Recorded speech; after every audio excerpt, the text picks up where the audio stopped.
George Knapp. George. Well, of course, it's not for us to say whether Sandy Shaw is innocent or guilty. I mean, she knows she screwed up and that led to trouble. She was convicted, but we will say she's had a rough road. By the time she was 15 and the show and tell murder took place, Sandy had already seen close up and firsthand 4 people shot to death. A psychological evaluation prepared years later concluded she suffered from post-traumatic stress disorder, the same thing that affects combat troops, and should never have been put on trial. But she was tried and convicted. Now that she's out, she wants to reopen some old wounds.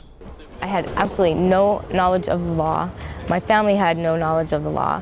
And I was kind of in shock because when I went in, I had this understanding that I didn't take anybody's life. So there's absolutely no way that I'm going to go to prison. Sandy Shaw was dead wrong. Not only did she go to prison, but she stayed there many years longer than the average sentence for Nevada's female murderers. The allegation that she took friends out to see the body is largely responsible. The show and tell murderer,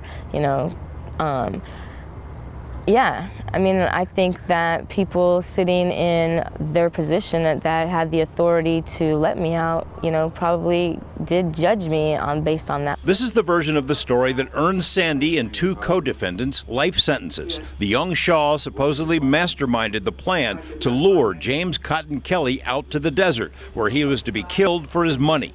Prosecutors argued that Shaw bragged about personally pulling the trigger. Recently, information has surfaced which appears to shred key parts of the case. For one thing, both of the co-defendants, Troy Kell and Billy Merritt, have issued sworn statements that there was no plan to kill Kelly and that Sandy didn't participate in the slaying. Sandy says Kelly was a creep, a man in his 20s stalking a 15-year-old girl, asking her to pose nude for him. I was just like, gosh, why won't he just leave me alone? I'm not interested. I never would date him or anything like that. Just leave me alone. In 2002, someone sent an anonymous mailing to Shaw that contained, among other things, documents from the Canadian Mounties about Cotton Kelly and his family. Kelly was an alias used by other members of the family, several of whom were under investigation for drug trafficking and money laundering. It just makes me mad that they had that when I was arrested.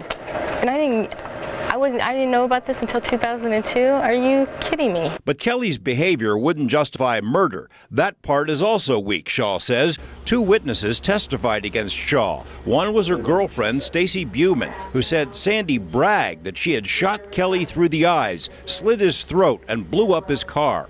In later parole hearings, the DA's office stated these elements as facts, proof that this cold-blooded killer didn't deserve to be set free. But the fact is, none of these things happened. The coroner's report proves there was no shot between the eyes, no slit throat. None of that had happened. And when the coroners and everybody testified, I mean, he was not shot nowhere near between the eyes. His throat definitely was not slit, and his car was not blown up. Yet that testimony was used not only to convict her, but to keep her inside. A second witness backed it up, Sandy's friend David Fletcher, who began to testify that he, not Sandy, took people to see the body, and that Sandy never bragged about her role in the murder. In a new affidavit, Fletcher alleges that he was pulled off the stand by prosecutor Dan Seaton, who threatened he would be imprisoned for grave robbery if he didn't support the first witness. Fletcher, intimidated, caved in, he says. Why did he wait so long to tell this story? He told me, he said, there were so many times that, he wanted to come see me or, contact me, but he didn't know how pissed off I was. So he just, I guess stayed away. And the years ticked by. And the years ticked by. Years of your life. Correct. Shaw received a letter from another witness, Thomas Varela, who says he too was threatened by prosecutors and was ordered to lie. Shaw says Cotton Kelly's roommate at the time was a deputy DA named William Waters, who switched to the public defender's office before Shaw's trial. Sandy's lawyer had never tried a single criminal case before he defended her for murder. Sandy Shaw hopes to make the best of the rest of her life, find a job, maybe settle down. But she also wants to set the record straight. I still accept full responsibility, that his life was taken. I do accept responsibility for that. And but as far as legal proceedings go, I do plan to proceed to go forward with that, and only because maybe more for I just feel like there's some rights that need, some wrongs that need to be right.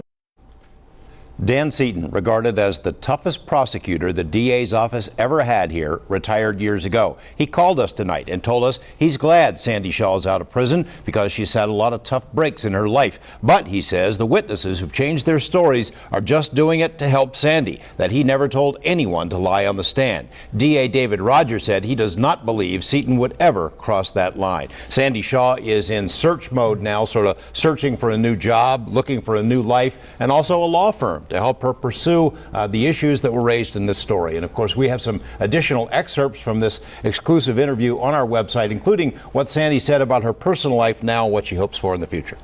Interesting. Thanks.